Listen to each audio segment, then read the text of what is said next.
വരുന്ന നിയമസഭാ തെരഞ്ഞെടുപ്പിൽ തലസ്ഥാനത്ത് ഏറ്റവും ശ്രദ്ധേയമാകാൻ പോകുന്ന മത്സരം സ്വാഭാവികമായും വട്ടിയൂർക്കാവായിരിക്കും എന്ന കാര്യത്തിൽ സംശയമില്ല. എന്തുകൊണ്ടെന്നാൽ അവിടെ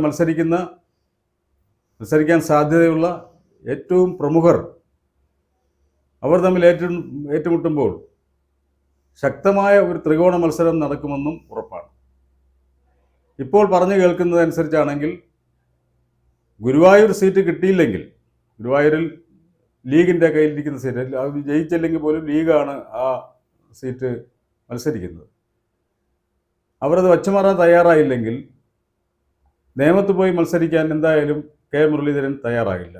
അപ്പോൾ വട്ടിയൂർക്കാവ് തന്നെയായിരിക്കും അദ്ദേഹത്തിന് ഏറ്റവും പ്രധാനമായി വരാൻ പോകുന്ന മണ്ഡലം. മറ്റൊന്ന്, അവിടെ 2 തവണയായി ജയിക്കുന്ന, ഉപതെരഞ്ഞെടുപ്പിലും തുടർന്നും നല്ല ഭൂരിപക്ഷത്തിൽ ജയിക്കുന്ന CPM-ൻ്റെ യുവ നേതാവായ EK പ്രശാന്ത് വേറെ എങ്ങും പോയി മത്സരിക്കാൻ സാധ്യത കാണുന്നില്ല. സ്വാഭാവികമായി ഒരുപക്ഷെ കഴക്കൂട്ടത്തേക്ക് അദ്ദേഹം പോയേക്കാം. പക്ഷേ ബഹുഭൂരിപക്ഷം സാധ്യത അദ്ദേഹം വട്ടിയൂർക്കാവ് തന്നെ മത്സരിക്കാനാണ്. അതേസമയത്ത് BJP-യുടെ സ്ഥാനാർത്ഥിയെ സംബന്ധിച്ച് ഒരു വ്യക്തത ഇനിയും വന്നിട്ടില്ല. അപ്പോൾ ആ നിലയ്ക്ക് മുരളീധരൻ്റെ വട്ടിയൂർക്കാവിലേക്കുള്ള മടങ്ങി വരും. അദ്ദേഹം അവിടെ വളരെ പ്രബലനായിരിക്കുന്ന അവസരത്തിലാണ് അദ്ദേഹത്തെ വടകരയിലേക്ക് പ്ലേസ് ചെയ്യുകയും അദ്ദേഹം ഇവിടം വിട്ട് അങ്ങ് പോവുകയും ഒക്കെ ചെയ്തത്. ഇപ്പോഴത്തെ സാഹചര്യത്തിൽ പിന്നീട് കെ മുരളീധരൻ തൃശ്ശൂരിൽ മത്സരിച്ച് തോറ്റു. ആ സാഹചര്യത്തിൽ അദ്ദേഹത്തിന് തിരുവനന്തപുരത്ത്, പ്രത്യേകിച്ചും UDF-ന് ഒരു തിരിച്ചുവരവ് തദ്ദേശ തെരഞ്ഞെടുപ്പിലൂടെ ഉണ്ടാകുമെന്ന പ്രതീക്ഷ കൈവന്ന സാഹചര്യത്തിൽ വീണ്ടും ജയിക്കുകയാണെങ്കിൽ അദ്ദേഹത്തിന് മന്ത്രിയാകാമെന്നുള്ള ഒരു സാധ്യത കൂടി ഉള്ളതിനാൽ സ്വാഭാവികമായിട്ടും നിയമസഭയിലേക്ക് മത്സരിക്കുമെന്നുള്ള കാര്യം സംശയമില്ല. അദ്ദേഹം വട്ടിയൂർക്കാവിൽ വരികയാണെങ്കിൽ അതിൻ്റെ സാധ്യതകളെക്കുറിച്ചാണ് ഞങ്ങൾ ഇന്ന് ചർച്ച ചെയ്യുന്നത്. എന്നോടൊപ്പം ശ്രീ വഹീദുണ്ട്. എന്താണ് ഈ ശ്രീ വഹീദ്, നമുക്ക് ഈ അദ്ദേഹത്തിനുള്ള സാധ്യത എങ്ങനെയാണ്, മുരളീധരനുള്ള സാധ്യത? മുരളീധരൻ ഉപേക്ഷിച്ച് പോയിട്ട് തിരിച്ചു വരുമ്പോൾ ജനങ്ങൾ സ്വീകരിക്കുമോ, അതോ എങ്ങനെയാണ്? അദ്ദേഹം അതിനുശേഷം തദ്ദേശ തെരഞ്ഞെടുപ്പിൽ തിരുവനന്തപുരം കോർപ്പറേഷൻ്റെ മൊത്തം ചുമതല അദ്ദേഹത്തിനുണ്ടായിരുന്നു. ചത്തുകിടന്ന കോൺഗ്രസിനെ അല്പമെങ്കിലും ജീവൻ വയ്പ്പിച്ച് തിരിച്ചു കൊണ്ടുവരാൻ അദ്ദേഹത്തിന് കഴിഞ്ഞിട്ടുണ്ട്. പ്രത്യേകിച്ചും വട്ടിയൂർക്കാവ് മണ്ഡലത്തിൽപ്പെടുന്ന വാർഡുകളിലെല്ലാം തന്നെ വളരെ നല്ല ഒരു മേൽക്കൈയും ഒക്കെ അവർക്ക് ഉണ്ടാക്കാൻ കഴിഞ്ഞില്ല. എന്താണ് അതിന്റെ ഫിഗേഴ്സ് എന്താണ്? അത് ഈ 2011 അതായത് വട്ടിയൂർക്കാവ് നിയോജക മണ്ഡലം രൂപീകൃതമായതിനു ശേഷം ആദ്യം നടക്കുന്ന തിരഞ്ഞെടുപ്പാണ് 2011 നടക്കുന്നത്. അതിനു മുമ്പ് ഒരു തിരുവനന്തപുരം നോർത്തിൻ്റെ ഒരു ഭാഗമായിരുന്നത്, മുഖ്യമായും തിരുവനന്തപുരം നോർത്ത് എന്ന് പറയാം. അവിടെ LDF-ഉം UDF-ഉം മാറി മാറി ജയിക്കുന്ന ഒരു സ്ഥിതിവിശേഷമാണ് ഉണ്ടായിരുന്നത്. 2011 ഈ പുതിയ വട്ടിയൂർക്കാവ് മണ്ഡലം വന്നതിന് ശേഷം നടന്ന തെരഞ്ഞെടുപ്പിൽ ശ്രീ മുരളീധരനായിരുന്നു UDF-ൻ്റെ സ്ഥാനാർത്ഥി. അദ്ദേഹത്തെ എതിർക്കാനായിട്ട് ചെറിയാൻ ഫിലിപ്പ് എന്ന് അറിയാമല്ലോ, അന്ന് ചെറിയാൻ ഫിലിപ്പ് LDF-നൊപ്പം നിൽക്കുന്ന സമയം അദ്ദേഹം LDF-ൻ്റെ സ്വതന്ത്ര സ്ഥാനാർത്ഥി എന്നുള്ള നിലയിൽ അവിടെ മത്സരിക്കുന്നു. അവിടെ പക്ഷേ മുരളീധരൻ 16,000 വോട്ടിനാണ് ജയിക്കുന്നത്. പിന്നെ തുടർന്ന് നടന്ന 2016 തെരഞ്ഞെടുപ്പിൽ മുരളീധരൻ ആ സീറ്റ് നിലനിർത്തി.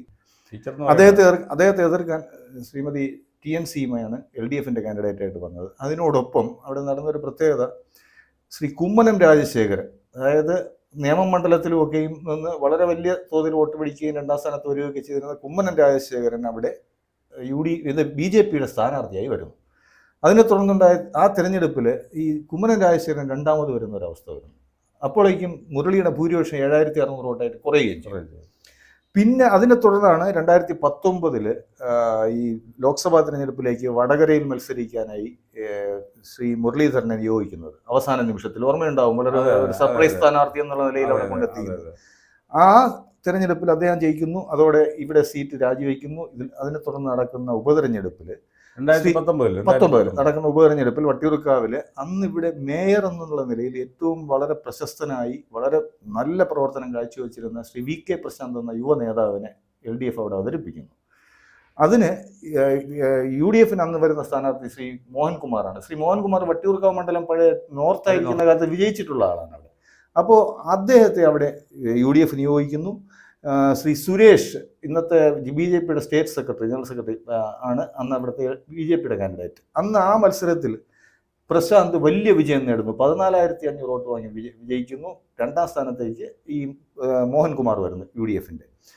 എന്നാൽ 21 ഈ വട്ടിയൂർക്കാവിൻ്റെ ചിത്രം അങ്ങ് മാറി.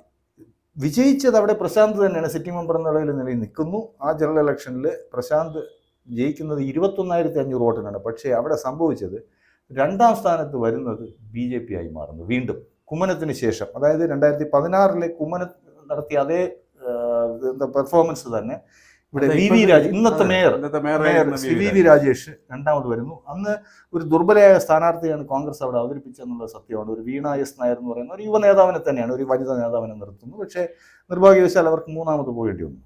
എന്നാൽ ഇന്നിപ്പോൾ താങ്കൾ പറഞ്ഞതുപോലെ മുരളീധരൻ ഈ വട്ടിയൂർക്കാവിലേക്ക് തിരികെ വരുന്ന ഒരു അവസ്ഥ എന്തുകൊണ്ട് ഉണ്ടാകുന്നുവെന്ന് നമ്മൾ ആലോചിച്ചാൽ, ഈ കഴിഞ്ഞ തദ്ദേശ ഭരണ തെരഞ്ഞെടുപ്പിൽ തിരുവനന്തപുരം കോർപ്പറേഷൻ്റെ അതായത് ചാർജ് കൊടുത്തിരുന്നത് ശ്രീ K മുരളീധരനായിരുന്നു. അത് അദ്ദേഹം വളരെ ഭംഗിയായി നിർവഹിച്ചു എന്ന് തന്നെ പറയാം. കാരണം കേവലം 10 സീറ്റായിരുന്നു കഴിഞ്ഞ തെരഞ്ഞെടുപ്പിൽ, തദ്ദേശ ഭരണ തെരഞ്ഞെടുപ്പിൽ കോർപ്പറേഷനിൽ ഉണ്ടായിരുന്നത്. അതിനെ 19 ഏകദേശം ഇരട്ടിയോളം ആക്കിയെടുക്കാൻ മുരളീധരന് സാധിച്ചു. ഇതിലൊരു വലിയൊരു പ്രത്യേകതയുണ്ട്. അത് ഈ 19 സീറ്റുകൾ വിജയിച്ചതിൽ 9 സീറ്റും വട്ടിയൂർക്കാവ് മണ്ഡലത്തിൽ ഉൾപ്പെടുന്ന കോർപ്പറേഷൻ വാർഡുകളാണ്. അത് മുരളീധരന്റെ ഒരു വ്യക്തി പ്രഭാവവും ഒക്കെ കൂടി തന്നെയായിരിക്കും. അദ്ദേഹം MLA ആയിരുന്നപ്പോഴുള്ള ബന്ധങ്ങളും ഒക്കെ ഉപയോഗിച്ചിട്ട് ആയിരിക്കും. അതിനുള്ള സാധ്യത കാണുന്നില്ല. അതുകൊണ്ട് അദ്ദേഹം 2 ടേം ഇവിടെ വട്ടിയൂർക്കാവിൽ MLA ആയിരിക്കുമ്പോൾ ഒരു MLA എന്ന നിലയിൽ നല്ല രീതിയിൽ പ്രവർത്തിച്ചു എന്നുള്ളത് സത്യവുമാണ്.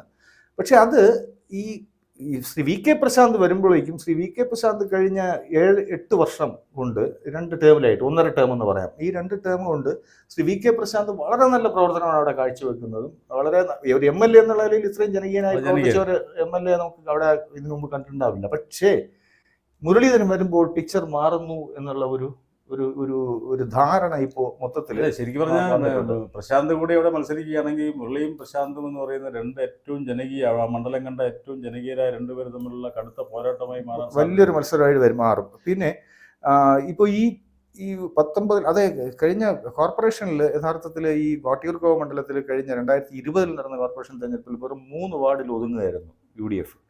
ആ UDFനെ ഇത്തവണ ഈ തദ്ദേശ ഭരണ തെരഞ്ഞെടുപ്പിൽ തന്നെ ഈ മുരളിയുടെ നേതൃത്വത്തിലുള്ള പ്രവർത്തനം കൊണ്ട്, അല്ലെങ്കിൽ മുരളി മുന്നിട്ടിറങ്ങിയത് കൊണ്ടും, ശ്രീ ശബരിനാഥിനെ മേയർ സ്ഥാനാർത്ഥിയാക്കി അവതരിപ്പിച്ചുകൊണ്ട് ഈ വട്ടിയൂർക്കാവ് മണ്ഡലത്തിലുള്ള ഒരു വാർഡിലാണ് നടത്തിയത്.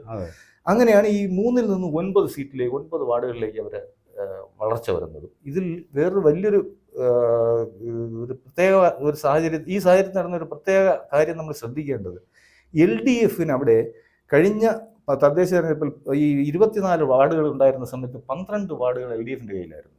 അന്നും 9 വാർഡുകൾ BJPയും വെറും 3 വാർഡുകൾ UDFന്റെ കയ്യിലിരുന്നത്. ഇപ്പോൾ അത് 25 വാർഡുകളായി മാറി വട്ടിയൂർക്കാവ് ഈ പുനർവിഭജനം വന്നതിൽ.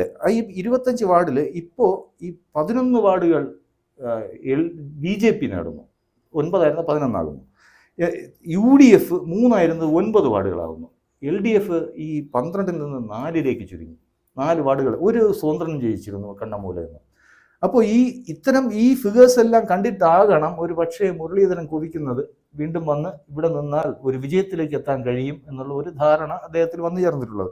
അതുകൊണ്ട് തന്നെ അദ്ദേഹം ഇനിയിപ്പോൾ ഗുരുവായൂരിന് വേണ്ടി വരിക മുറുകെ പിടിക്കാൻ സാധ്യതയില്ല എന്നാണ് എനിക്ക് തോന്നുന്നത്. അദ്ദേഹത്തിന് ഇപ്പോൾ ഒരു സുരക്ഷിതമെന്ന് തോന്നൽ വരുത്തിയ ഒരു മണ്ഡലം കയ്യിൽ വന്നിരിക്കുന്നു. അതായത് കഴിഞ്ഞ 2 ടേം മുതൽ 2 ടേം 11-ലും 16-ലും ജയിച്ച മണ്ഡലം വീണ്ടും അദ്ദേഹത്തിന് നിൽക്കാനുള്ള ഒരു സാധ്യത അവിടെ കിട്ടുന്നു. അവിടെ UDFന് അനുകൂലമായ ഒരു സ്ഥിതിവിശേഷം പൊളിറ്റിക്കലി വന്നതുപോലെ ഒരു തോന്നൽ അദ്ദേഹത്തിന് വന്നിട്ടുണ്ടാവും. അതുകൊണ്ടായിരിക്കും വരുന്നത്. വന്നാൽ ഇതിനിടയിൽ തന്നെ വേറൊരു സംഭവമുണ്ട്. BJPയുടെ ഭാഗത്ത് നിന്ന് K സുരേന്ദ്രൻ വട്ടിയൂർക്കാവ് നിൽക്കാനായി ആവശ്യപ്പെട്ടിട്ടുണ്ട് എന്ന് പറഞ്ഞിട്ട് വാർത്തകൾ വരുന്നുണ്ട്. അപ്പോൾ അദ്ദേഹം കൂടെ വരികയാണെങ്കിൽ VK പ്രശാന്തും K സുരേന്ദ്രനും മുരളീധരനും തമ്മിലുള്ള ഒരു മത്സരം വളരെ കടുത്തതും കൗതുകകരമായ ഒരു മത്സരമായിരിക്കും. അവിടെ ഒരു പക്ഷേ നമുക്ക് ഇപ്പോൾ റിസൾട്ട് ഒന്നും എങ്ങനെ അവരും പറയാനേ കഴിയില്ല. പ്രിഡിക്റ്റ് ചെയ്യാൻ പറ്റാത്ത തരത്തിലുള്ള റിസൾട്ടിനാണ്. അതിലൊക്കെ എനിക്ക് ഒരുപക്ഷെ കേരളം കാണുന്നതിൽ വെച്ച് ഏറ്റവും ശക്തമായ ത്രികോണ മത്സരം നടക്കുന്ന ഒരു മണ്ഡലമായിട്ട് വട്ടിയൂർക്കാവ് മാറാൻ സാധ്യതയുണ്ട്. പക്ഷേ ഈ 3 സ്ഥാനാർത്ഥികൾ വരണം. അതിൽ ഏതെങ്കിലും ഒരു വ്യത്യാസം വന്നു കഴിഞ്ഞാൽ ഈ പറഞ്ഞ ഇക്വേഷനിലൊക്കെ തന്നെ വ്യത്യാസം വരാം. അതാണ് അതിന്റെ. ശ്രീമതി ശ്രീലേഖ നേരത്തെ പറഞ്ഞതുപോലെ സീറ്റിന് വേണ്ടി വാശി പിടിക്കുന്നുണ്ട്. ചിലപ്പോൾ ഇനിയിപ്പോൾ അവർ വരുമ്പോഴേക്കും വേറൊരു രീതിയിലാകാം മാറുന്നത്. അത് പക്ഷേ ശക്തമായ ത്രികോണം എന്ന് പറയാൻ പറ്റില്ല. അങ്ങനെയാണ്. കാരണം അങ്ങനെ ഒരു രാഷ്ട്രീയ പാരമ്പര്യമൊന്നുമില്ല. മാത്രമല്ല മണ്ഡലത്തിൽ തന്നെ പോലീസ് ഉദ്യോഗസ്ഥർ എന്നുള്ള നിലയിൽ പ്രത്യേക ഒരു സാമീപ്യമൊന്നും ആ മണ്ഡലത്തിൽ മാത്രമല്ല ഇപ്പൊ തന്നെയും പാർട്ടിയുമായിട്ട് അവര് ഓൾറെഡി പാർട്ടിയുമായിട്ട് ചെറിയ എന്താ പറയുക സ്വരച്ചേർച്ച ഇല്ലാത്ത രീതിയിലേക്ക് വന്നു മേയർ സ്ഥാനമായിട്ട് ബന്ധപ്പെട്ട്.